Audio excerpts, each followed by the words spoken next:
శ్రీ గురు పరబ్రహ్మణే నమః. శ్రీ యోగి వేమన పద్యతత్వామృతం. స్థావరం జంగమం వ్యాప్తం యత్కించిత్ సచరాచరం త్వం పదం దర్శితం యేన తస్మై శ్రీ గురవే నమః. చైతన్యం శాశ్వతం వ్యోమం చైతన్యం శాశ్వతం శాంతం వ్యోమాతీతం నిరంజనం నాదబిందు కళాతీతం తస్మై శ్రీ గురవే నమః. చిన్మయం వ్యాపితం సర్వం త్రైలోక్యం సచరాచరం అసిత్వం దర్శితం యేన తస్మై శ్రీ గురవే నమః. భగవత్ స్వరూపులైన ప్రేక్షక జన సందోహానికి శ్రీ భగవాన్ మంగళాశీస్సులు, నా హృదయపూర్వక నమస్సమాంజలుడు. తలపవశముగాదు తత్వంబు బ్రహ్మంబు, తలపవశముగాదు తత్వంబు బ్రహ్మంబు, తరచి చెప్ప బ్రహ్మ తరముగాదు. ఇసుక బావి ద్రవ్వ ఎవ్వరి తరమయా, విశ్వదాభిరామ వినురవేమ. గురుకృప సహిత సృష్టి భ్రాంతి రహిత విను. తత్వస్వరూప దైవమైన బ్రహ్మమును గురించి బాగా ఆలోచించి ధ్యానం చేసి తెలియజెప్పడానికి నలువకు వేదాలు నాలుగు ముఖములుగా కలిగి ఉన్న ఆ బ్రహ్మదేవునికే వర్ణించి చెప్పడానికి సాధ్యం కానప్పుడు ఈ మానవ మాతృలకు మనకు అర్థమవుతుందా అని ప్రశ్నించి ఇసుక బావి వంటి బ్రహ్మస్వరూప తత్వం ఎవరికి మాత్రం చిక్కుతుంది తెలియటకని మళ్ళీ ప్రశ్నించి నాకు ఆ భగవంతుడు ప్రసాదించినంత ఎట్లో మీకు తెలియపరచడం కోసం ప్రయత్నిస్తానని ప్రేమతో లోక సంగ్రహార్థం తెలియజేస్తున్నాడు మహాకవి, తత్వవేత్త, యోగి, గురుస్వరూపుడైన వేమన. గురువాక్యబద్ధుడైనాక సార్వకాలిక సర్వబ్రహ్మ భ్రాంతి రహితం అవుతుంది. కావున గురువాక్యమే అధికమైంది. నగురోరధికం తథా అన్నాడు. గురు చరణాంబుజ నిర్భర భక్త సంసారాదచిరాద్భవముక్త సేంద్రియ మానసి నియమాదేవం ద్రక్షసి నిజ హృదయస్థం దేవం. భజ గోవిందం భజ గోవిందం గోవిందం భజే మూఢమతే. సంప్రాప్తే కాలే సన్నిహితే నహి రక్షతి డుక్కుం కరణే అని భక్తి చదరక గురువాక్యంపై విశ్వాసం ఉంచి గురునాజ్ఞ మేరన శ్రద్ధతో తన ఇంద్రియమానంబులను అదుపు చేసి హృదయస్థితమైన దేవుని దర్శించి త్వరితగతి భవబంధముక్తుడవుతున్నాడు సాధకుడైన మానవుడు, యోగి. మహాకవి పోతన ఇటువంటి సంఘటనకే గురి అయి భాగవతం రాసే ముందు ఇలా అన్నాడు. ఆటవిలది ఛందస్సు కలిగిన పద్యం ద్వారానే. భాగవతము తెలిసి పలుకుట చిత్రంబు, భాగవతము తెలిసి పలుకుట చిత్రంబు, చూలికైన తమ్మి చూలికైన విభుద జనుల వలన విన్నంత కన్నంత తెలియవచ్చినంత తేటపరతు అని విద్యా వినయంతో ప్రకటన చేశాడు పోతన మహాకవి. ఇది ఒక చక్కని సంప్రదాయం. సంస్కృతాంధ్ర కవులు పెక్కురు ఈ మార్గంలోనే ఎన్నుకొని ప్రయాణించి ఉన్నారు. ఉదాహరణకు భర్తృహరిని తెలుసుకుందాం. ఆయన కూడా విద్యా వివేకంతో వినయంతో ఇలా అన్నాడు. శ్రీ ఆదిశంకరాచార్యుల వారి శ్లోకాన్ని ఇదే భావన సమన్వయం అవుతున్నది. ఇదిగో ఆ శ్లోకం. బోద్ధారో మత్సరగ్రస్తా ప్రభవన్మయదూషితా అబోధోపహతాఛాన్యే జీర్ణం అంగే సుభాషితం. భర్తృహరి త్రిశతి 1వ శ్లోకం. విద్యావంతులు నే చెప్పే మాట మంచిదని తెలిసి అసూయాగ్రస్తులై దానిని ఏమాత్రం అంగీకరించరు. అధికార మదగర్వితులైన ప్రభువులు కూడా నా మాట వినే ప్రయత్నం చేయరు. ఇక మధ్యలో పామరులైన ఇతర జనములు నే చెప్పే సూక్తిని వినే యోగ్యతను కలిగి అర్హతులై ఉండరు. ఇట్టి పరిస్థితి లోకంలో ఉన్నది అని నేను చెప్పే సూక్తులన్నీ నాలోనే జీర్ణమవుతున్నాయి అని భర్తృహరి మహాయోగి చెప్పడం జరిగింది. ఇది ఎంతైనా అభినందించదగ్గ సూక్తి. అయినా నేను ఎటులో నా అనుభవాన్ని విన్నవిస్తాను అని విన్నవించాడు. ఆ విషయం గ్రహించేవాళ్ళు ధన్యులు కాకపోరు కదా. పట్టు పట్టరాదు పట్టు విడువరాదు పట్టెనేని తుదకు పట్టవలయు పట్టి విడుట కన్నా పడి చచ్చుటే మేలు విశ్వదాభిరామ వినురవేమ. మహనీయ యోగివర్య విను. బాహ్య అభ్యంతర విషయాలు ఏవైనా కానీ దీక్షతో తెలియాలని ప్రయత్నిస్తే అట్టి ప్రయత్నాన్ని గురువు ద్వారా గ్రహించి తీసుకోవాలి, తెలుసుకోవాలి. అలా గ్రహించినాక మధ్యలో విడిచిపెట్టకుండా తన కార్యం సఫలీకృతం అయ్యేదాకా విడువరాదని, అట్టి ప్రయత్నం గల దీక్షను, పట్టుదలను విడిచిపెట్టడం కంటే ప్రాణం కోల్పోయినప్పుడు దీక్షలో చచ్చాడనే కీర్తైన దక్కుతుంది. అంటే అది ఎంతైనా మేలే కదా. చావటం వలన జీవితం ఆషామాషి వేషం కాదని తెలియజేశాడు. శ్రీ గురు యోగానుష్ఠాన రూపంగా వేమన యోగి పొంగవులు ఇక్కడ ఈ సందర్భంగా పట్టు అంటే యోగ అభ్యాసమని, ఆత్మసాధకుడైన వాడు ఈ మార్గంలో బహు జాగరూకుడై ఉండాలని అంతరార్థ ప్రబోధం తెలియజేశాడు. తనువుల స్థిరములు ధర్మము నిత్యము చేయు ధర్మమెల్ల చెడని పదవి కనివిని మరిదిరియ కనరయా నరపసుల్ విశ్వదాభిరామ వినురవేమ. సశరీర అశరీర ఏకైకామృత సార యోగేశ్వరేశ్వర విను. చేసిన ధర్మం చెడనిదని, నిత్యం నిలిచి ఉండేదని, ధర్మం మార్పు లేనిదని, అది సనాతనమని, తనువులు అశాశ్వతమని, ఈ లోకంలో జరుగుతున్న వ్యవహారం తాను జీవించి ఉండి ఇతరుల ద్వారా తెలుసుకొని కన్నులారా చూచి కూడా ఇంకా అట్టి ధర్మరక్షణం కోసం ఆలస్యం చేసిన నరులు పశువులుగాక ద్విపాద పశువులే అని కదా వేమన్న వర్తమాన దర్శనం చేశాడు. ఈ సత్యానికే శ్రీమద్భగవద్గీతాచార్యులు అత్యంత ప్రాధాన్యాన్ని ఇస్తూ ధృతి క్షమా దమోస్తేయం శౌచం ఇంద్రియ నిగ్రహ ధీర్విద్య సత్యం అక్రోధో దశకం ధర్మలక్షణం అని శృతి. ధైర్యము, ఓర్పు, మనోనిగ్రహము, దొంగతనం చేయకుండుట, శుచిత్వం, ఇంద్రియ జయము, బుద్ధి వివేకం, సత్యం, కోపరాహిత్యం, ఈ 10 కలిగి ఉండడం ధర్మాచరణ లక్షణం అని చెప్పడం. తత్వయోగులందరూ తత్వాన్ని నిరంతర ప్రజలు అంటే ఎల్లప్పుడూ ప్రజలు పాడుకునే విధంగా ఆత్మానుభూతిని పొంది శ్రవణానందంగా సంకీర్తనం వదలగా తనివిదీరా పాడుకునే విధంగా చేసిన ధర్మం చెడని పదార్థం అని బోధించారు వేమన్న. సతివనర్చు చెడ్డ పతికవశ్యము వచ్చు, పతివనర్చు మంచి సతికి సగం, పతివనర్చు చెడ్డ సతికెట్లు రాదయా విశ్వదాభిరామ వినురవేమ.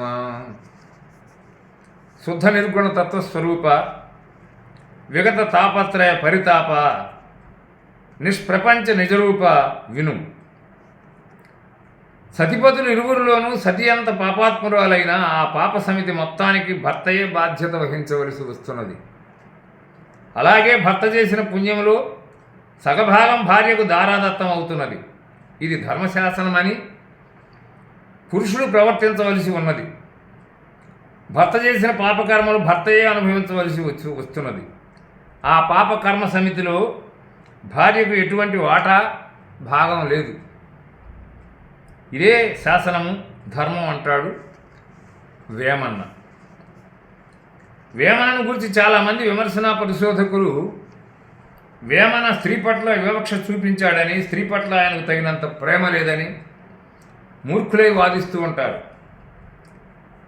అది మొత్తం తొందరపాటు నిర్ణయమేనని, అబద్ధమని ఈ పద్యం బోధిస్తున్నది. అలా అనడానికి కారణం వేమన చెప్పినవే కొన్ని ఉదాహరిస్తా.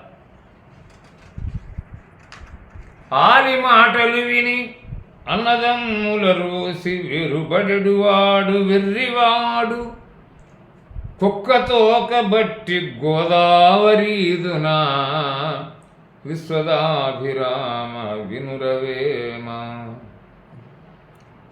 ఆనుకూల్యగాని ఆలినేలుటేల తనకు గాని ఎట్టి తనయుడేల పనికి మాలినట్టి బంధుండు ఏలరా విశ్వదాభిరామ వినురవేమ. పూసపోగు పెట్టి పురుషుని భుజమెక్కి కన్నులార్పవార కాంతగాదు తనకు లొంగు అని తడయక సంపురా విశ్వదాభిరామ వినురవేమ. ఆలివంకవారు ఆత్మబంధువులైరి తల్లి వంకవారు తగిన పాటి తండ్రి వంకవారు దాయాది పగవారు విశ్వదాభిరామ వినురవేమ. ముండమోపికేల ముత్యాల పాపిట ముసలి ముండకేల ముసిముసి నగవులు గడుసురాలు మగని గంపబెట్టమ్మురా పెక్కు తిండిబోతు పెండ్లామిరుంగురా. ఈ మొదలైనవన్నీ స్త్రీ గర్హణములుగా కొందరు భావించారు. ఇంటి ఆలి విడిచి ఇలా జారకాంతల వెంటదిరుగువాడు వెర్రివాడు పంట చేను విడిచి పరిగ ఏరిన ఎట్లు విశ్వదాభిరామ వినురవేమ. ముందు ముందు న్యాయశాస్త్రం కూడా భార్యాభర్తల దాంపత్యం సరిగ్గా లేకపోతే ఎవరికైనా శిక్ష విధించే న్యాయ సూత్రాలు ముందు ముందు భవిష్యత్తులో రాబోతున్నాయి. ఈ పద్యం ద్వారా వేమన కులస్త్రీలను పతివ్రతలను పూర్తిగా గౌరవించిన తీరు చూస్తే భారతీయ సంప్రదాయం నందు పూర్ణ విశ్వాసి అయి ఉన్నాడనడంలో ఎట్టి సంశయము లేనేలేదు. ఇంతకంటే వేరు బలమైన నిదర్శనం ఏమీ కావలసిన పని అవసరం లేదు. దర్శనంబులందు ధర షణ్మతములందు వర్ణకాశ్రమముల వదలకెప్పుడు తిరుగుచుండువాడు మరి మూర్ఖుడధముండు విశ్వదాభిరామ వినురవేమ. తారకామృత పరమహంస ప్రబోధ అవధూత సుధానిధి విను. దర్శనములని మతములని వర్ణములని ఆశ్రమములని వదలకుండా వాటి వెంబడి తిరిగేవాడు కేవలం కళ్ళు లేని జ్ఞానం లేని మూర్ఖుడు, కళ్ళు లేని గుడ్డివాడు, పామరుడు అని చెప్పబడుతున్నాడు. సాంఖ్యం, యోగము, న్యాయము, వైశేషికము, మీమాంసము, వేదాంతము ఈ ఆరింటిని షడ్దర్శనాలు అంటారు. అలాగే బౌద్ధము, జైనము, వైష్ణవము, శాక్తేయము, చార్వాకము, శైవము ఈ ఆరింటిని షణ్మతాలు అంటారు. ఇవి కాక దర్శనాలు కానీ మతాలు కానీ కోకొల్లలుగా ఉన్నాయి. అలాగే గృహస్థము, వానప్రస్థము, సన్యాసము మొదలైనవి ఆశ్రమాలు. వీటిని ఆసరా చేసుకొని తిరిగి బ్రతుకు పబ్బం గడుపుకొని వాడు ఈ పరమ అవివేకి అని, అంధుడని, కేవలం నేత్రములు లేకుండాటే కాక అజ్ఞాని అని విజ్ఞానాన్ని తెలియజేస్తున్నాడు. మరి అజ్ఞానము, అవివేకము, అవిద్య, దుఃఖము, రాగద్వేషాలు, దేహాభిమానం వీని వలన సంసార లంపటుడై విడుపు లేనివాడు అవుతాడని వేమన సమ్మతం, బోధామృతం.